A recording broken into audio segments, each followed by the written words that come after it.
goods are also transported by oxen and sometimes by people themselves or carried on poles like this.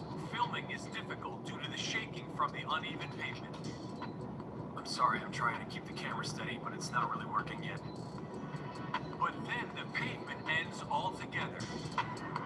We see that along this bumpy road, dozens of people are trying to patch it up, and right before our eyes,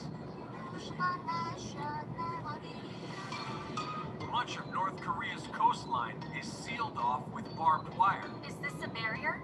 It's for security. Yes, it's for security. I thought it was the border. But the barbed wire is just along the beach. Yeah. They let us off the bus to admire the beach. Just take a look at the beautiful shore here. The coastline is so wide. Look at it, so wide. The beach is empty though, because there's a fence right before it, and it goes along the entire coastline. There you can see some defense sites and some military patrol, but the beach is so incredibly beautiful to me. Absolutely picturesque. If you look at satellite images, almost the entire coastline of North Korea is fenced off. People can't just go to the beach. There are only a few passages through the fencing to the shore. In the area of the main seaside resort Wonsan and in ports and industrial zones. To go out to sea, for example for fishing, you have to go through a special procedure. In the city, near the waterfront, there's military security. Some kids went out to the beach over there, but the soldier went to chase them away so they don't go near the water. Away from the water. Yes, they're being told right now. Oh, that was close. So we can only go this far, and here we have to stop right there. I see where the stick is, not a stick, but it's actually the end. Here's the soldier, making sure we don't accidentally make a run for the sea. Is this the city? Our hotel is, you probably won't even see it. It's right on the cape. Can you imagine how far away we're located from the city? We probably won't be able to reach the city, not even by foot. We entered the city of Razin. The first thing that stood out was the complete absence of advertising. Instead, there were propaganda posters and slogans.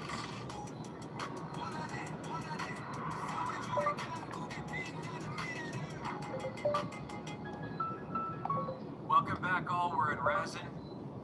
This is the capital of the eponymous Special Economic Zone in the northeast of North Korea. It's the first such economic zone in the country. Here, unlike in other parts of North Korea, the use of foreign currency is allowed. In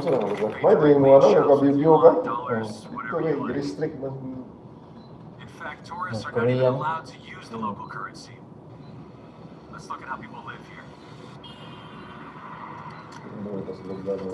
Here's a propaganda banner being hung. Look, one man is working, two are holding the ladder, and four more are supervising. The one in black clearly stands out, and he's most likely a party official. As you can see, it's the same situation here. Three holding, two watching, including the man in black. Apparently, the responsibility is shared in case the poster falls or gets torn. After all, it might have the name of one of the leaders on it. That's when I understood why only some soldiers in the field had shovels. The others must have been assigned to supervise.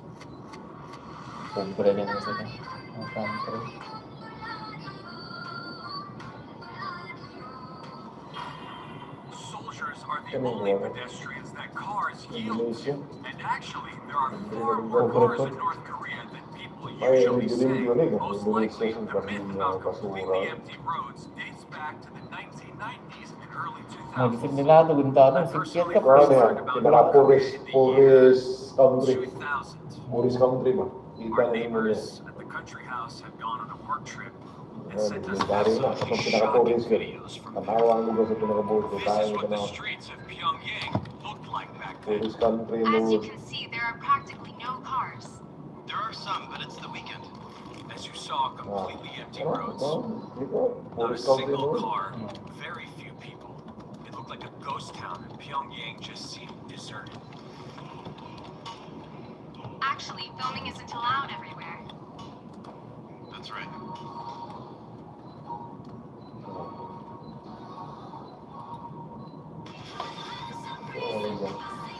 Ito. Marami ka. Grabe na nag-alis sa Stop lugar mo. spraying cologne on sweat. Must odor, smell irresistible. Can't be axed Ikaw, effect. iwan yung gusto Hello mo. everyone, Ikaw mag-aay here. mo. We are in Burundi, which has been chosen as per the analysis reports of the World Bank, IMF, and many other official institutions as the poorest country in the world almost every year in the last 62 years. The country has a population of approximately 12.5 million, and its people live in such great poverty that it is also known as the unhappiest country in the world. And the annual income of the average working citizen is approximately 180 US dollars. Although the unemployment rate in the country is not known, 1 out of every 3 people is thought to be unemployed. Durante Imagine kayo that sa mga if kamera ba? you No? work day and night, your monthly Durante salary kayo is sa mga only kamera. $15, and you have to support your Delikado. Ang family. mga anak. Welcome Oh, to the world's sama. poorest and unhappiest country. When we Ano landed at manapit Bujumbura pinakakuha International, mo?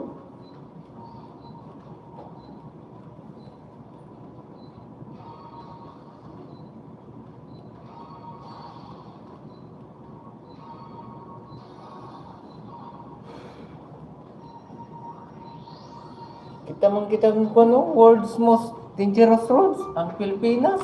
Asan? World's most. Oh, Yes, Roads, Philippines. Philippines. Tayo, no? Napili daanan eh. Kita ang pinakadelikado di kusada di ay galang. Murag binggit niya. Luzon. Minsan mga hadlong ng mga driver yan. The so-called roads are mostly just O may reviews. Wala. serious accidents happen all the time. Papunta no. Lagi. Luzon ni. But for the farmers in the fertile high plateau, the Hasima Highway is the only possible route to deliver their goods. Hindi siguro pwede na nagawa na. May lithium na yung isa pa rin yan. Pero manabay mas uyaw na. Muna delikado yung ano. Must forget Malahos about na. fear. Buhay karibos-railings mo. Pero ang Davao, nindot ang Davao. Kung isibo mo ng Davao, tuwa mo na sa mga magkwapon. Politiko, mga kurakot. Ito na budget nga sa mga roads. Na. Nga na, siko kayo. Nga way railings. The Hasima Highway is situated in the north. The most powerful country in the Middle East is not the one you Iran. think. It's not Saudi Arabia sitting on its oceans of oil. It's not Turkey straddling 2 continents. It's not Israel armed to the teeth with American Sa weapons. to, atong For lugar, 30 years, mas nindot ang from the iba moment rin. the Second Dito World War kita. ended until the day the Shah of Iran boarded a plane and never came back, the most strategically important nation in the entire region was Iran, and it was America's closest friend. The Shah threw parties for Amigo American din sa presidents. unang Iran, no? CIA Yung officers US. ate dinner with Savak generals. Tehran was where American businessmen, American soldiers, and American spies felt completely at home. And then, in a matter of months, it all collapsed. Not gradually, not slowly, overnight. Today, in the spring of 2026, American stealth bombers are flying over Tehran. The supreme leader of the Islamic Republic, the man who sat at the very top of the government that replaced the Shah, has been killed in a strike. Missiles are falling on U.S. bases across the Middle East. Oil tankers can barely move through the Strait of Hormuz. The region is on fire. How? How does a country go from toasting champagne at the White House to having its leader assassinated by the same country that used to be its patron? How does one of the most dramatic geopolitical reversals in modern history actually happen? It starts with a lie. It starts with money. It starts in 1953, on a hot August night in Tehran, when a CIA officer named Kermit Roosevelt walked into a city with a suitcase of cash and a mission to kill a democracy. If you want to understand what's happening in the Middle East right now, if you really want to understand why Iran and America treat each other like mortal enemies, you have to go back to that night, because every bomb falling on Tehran today has its origin there. Every chant of "Death to America" traces back to what happened in that summer of '53. We're going to break the whole story open from the very beginning. Hit subscribe if you don't want to miss the next one. This rabbit hole goes deep, and we're just getting started. Let's go back to a moment most Americans have never been taught.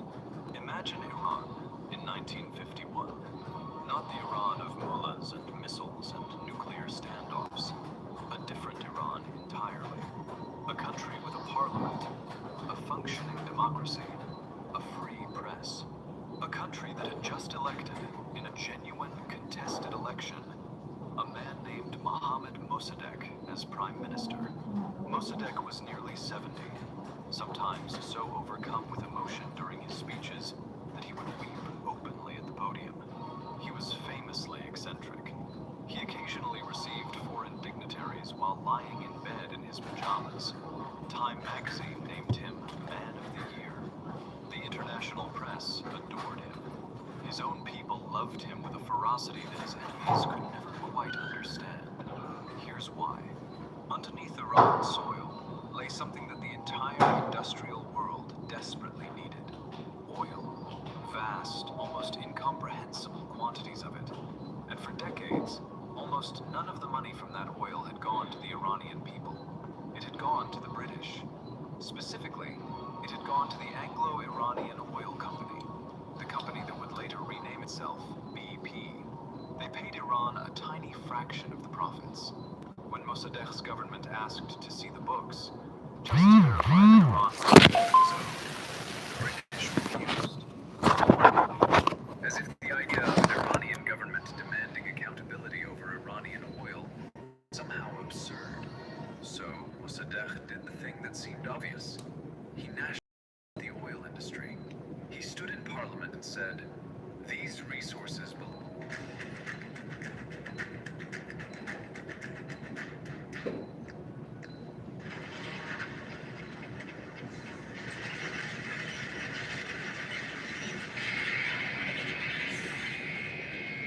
In the Philippine jungle, the so-called roads are mostly just sort of tracks.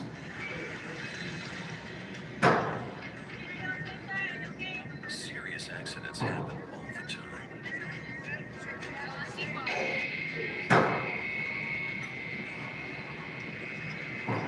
But for the farmers on the verge of the plateau, the Cebu Highway is the only possible route to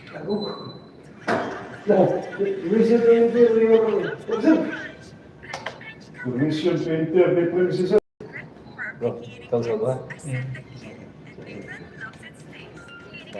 Salida. Magsak kong bangil yun eh. If the Wow. United Bangil States, ko? China, or Brazil dominate global agriculture through Nabangil sheer din ako. output, then Japan, with Kibangilan only day 20% ka? of its land suitable for Bangila eh. cultivation, Ikaw still lagi ranks sa among the mukan most dahil lahang valuable naman anak. agricultural industries on the planet. Lahang naman anak sa rin. Sangang dila ba? Produces Ha? over 60 Lahang naman million anak tons ng of sangang dila. products, with quality regarded as Ikaw ka may pagkaiko. generating tens of billions of US dollars annually. Isturahay sa ta, Derego? Production costs Isturahay are sa highly ta. volatile. But how can a country where up to 70% of the land is mountainous, and which constantly faces earthquakes, storms, floods, and severe natural disasters, carve out such a distinctive position on the global agricultural map? Kenal luka kayo. In this video, join Agriculture Insight as we uncover the secrets behind the uniqueness and high value of Japanese agriculture, where intelligence, refinement, and absolute precision have turned adversity into a massive economic advantage. Everything will be revealed right now.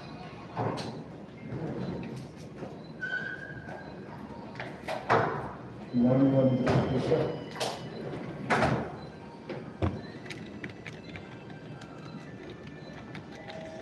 More than 45,000 hectares of specialized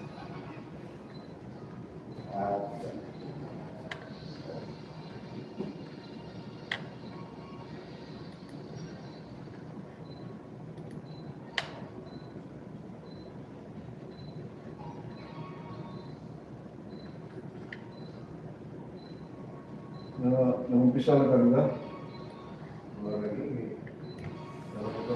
Karoon ito ba? Ha? Karoon ito. Kasi karoon ako. Nag-umpisa na. Ako? Yung motor, ito na tayo. Umpisa na ako ito ba? Nag-umpisa. Oo. Ayaw na, kaya nag-umpisa na.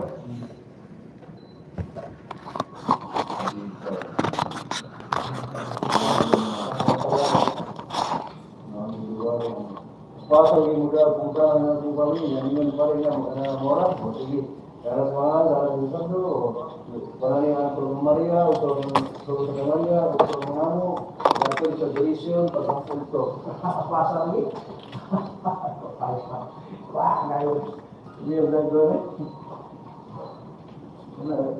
tulung bas tulung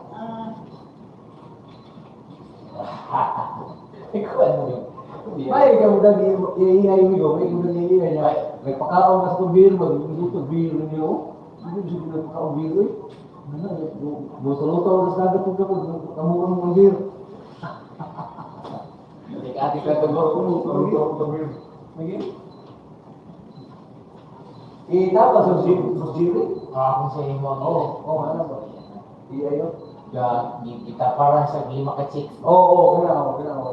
Kanang ga para sim sutra ba? Nasi unsur? Oh. Kalau tiba. Unsur ba? Unsur ni? Sim sutra ba? Tibak ra ba? Kisa ba? Nanay usaha nga nagtibak ni Victor, naging lilingin sa lubot nila. Why nagbahak na? Bakit? Sana nagbahak ako ah. Go, ano ba to?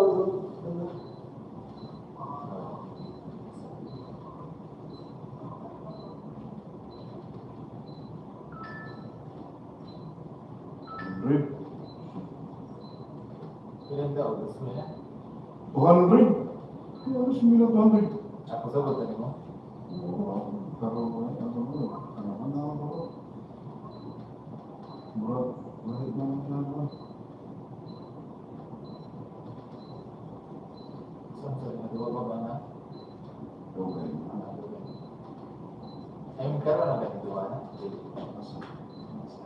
O karo, di kota. Kota dong di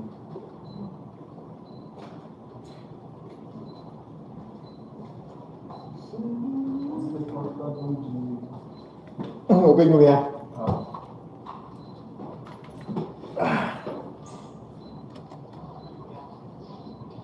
Look. Hindi na po. Hindi na. Kung na tayo, hata tayo. Atas piso ko. Ilasan. Ayaw, dong di. Tagalan sa 6,000, di na 6 pisos. Wala ginikan lang, binignit lagi. Dakutan sir. Gatong sa Jerry, kaya dakutan lang niya eh. Sunod, di na nato yatag mo. Ya, ako na Tama ako yun. magpaan. Pwede ro.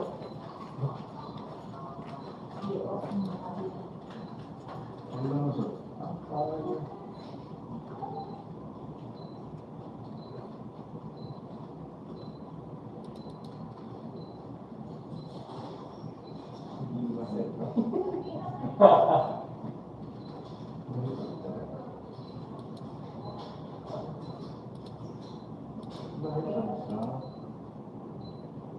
Yung gym, bakit naman yung gym?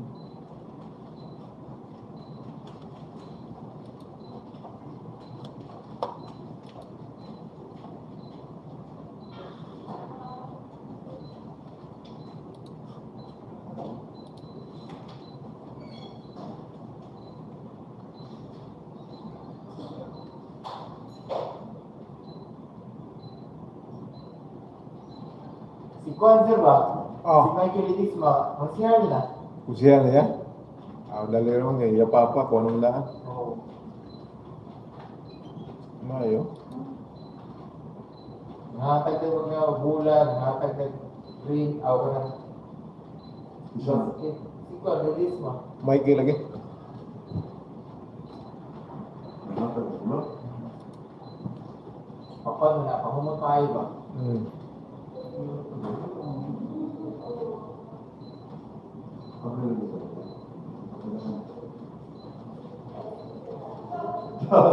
Ya, ay.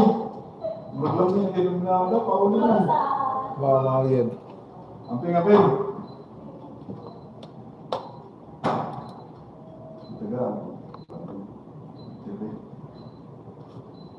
Luwag kami, kanta rin ron.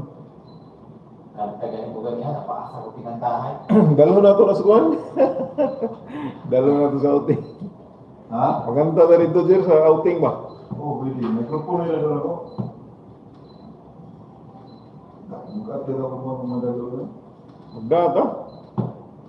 Pagda ha? Di wala mong kuwan. Sa may mga mo. Speaker na ako di ko itong silbi, pang kuha naman to, pang music nga, gamay ang speaker eh. Oo, ayaw. Nanako dito, nagkakusap. Dindot na ikataganta. Asol. Maupod lang yun, pero mag-gamit na. Request naman to ni si Jason na skyanan. Isa nga? Request na si Jason na skyanan. Ban ba ban? Nag-request lang? Si Jason para sa outing. Nag-request ako? Oh. Si Jason nag-request. Siya nagawa. Si Jason nag-request. Oh. Eh, pakuyogon mo sa namo siya po. Ano pinag-request Jason?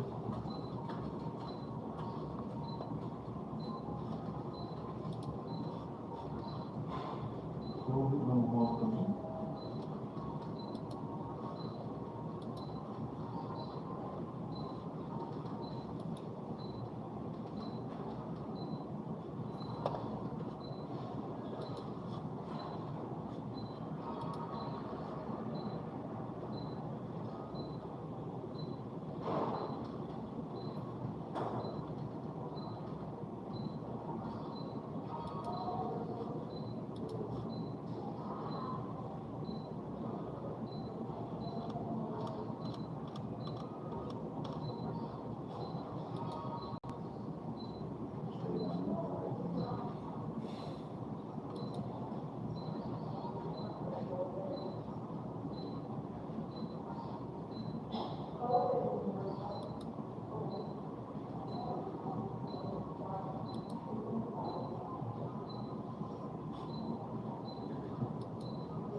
Kanta rin.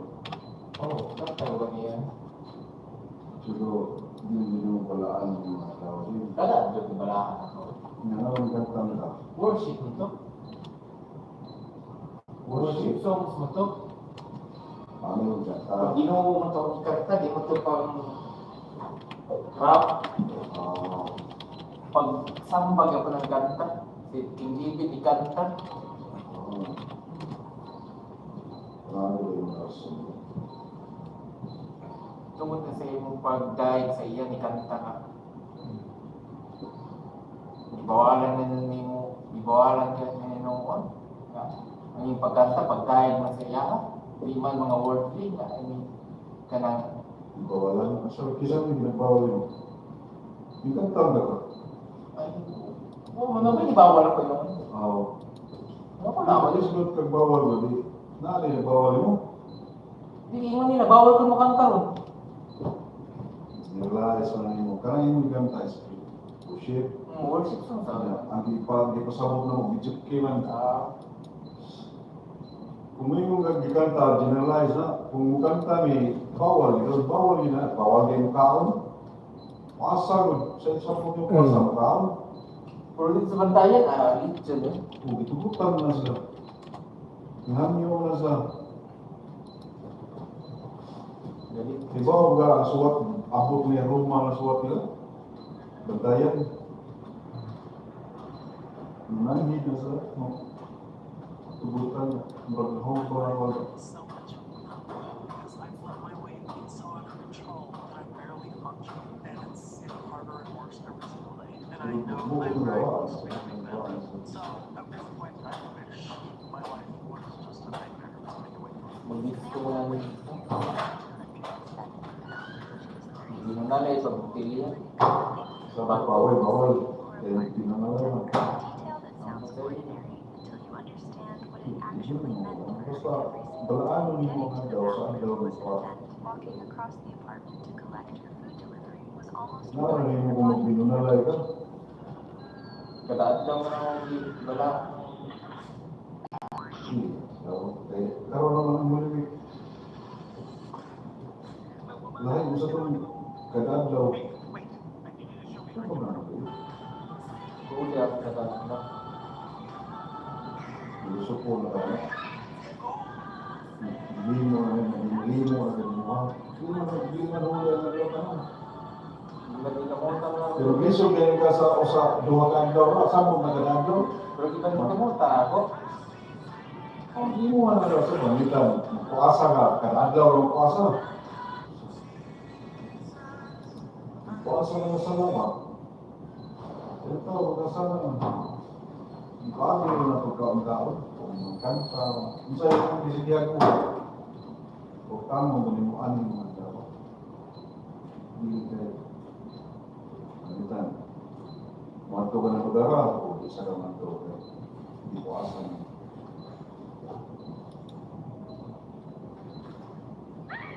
Kaalo, binit-binit. Nagbilit ang bulot ka.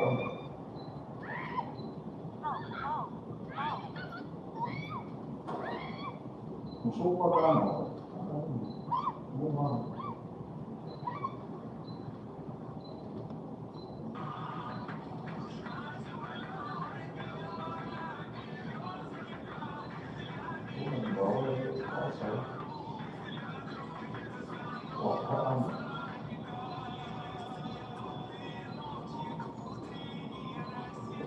Nagpatangtang guro sa kwan, sir, no? Ang nagpatangtang guro, base sa Rubino.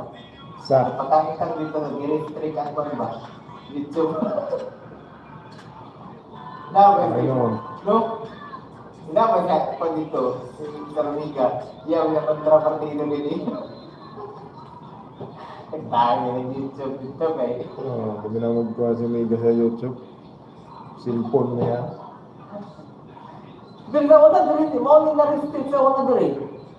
Restrictive sa una diri. Mawali. Ikaw na okay na.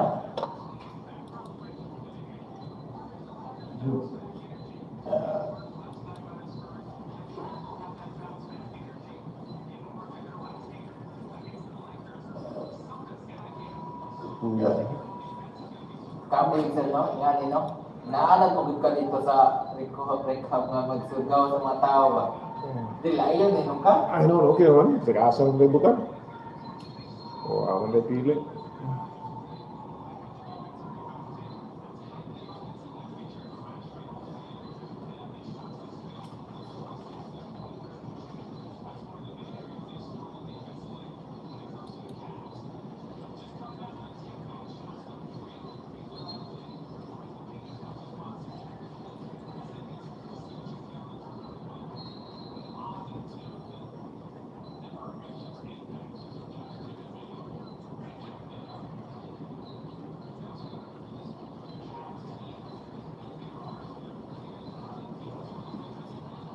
Ganito ba niya sa Papros? Ano dyan?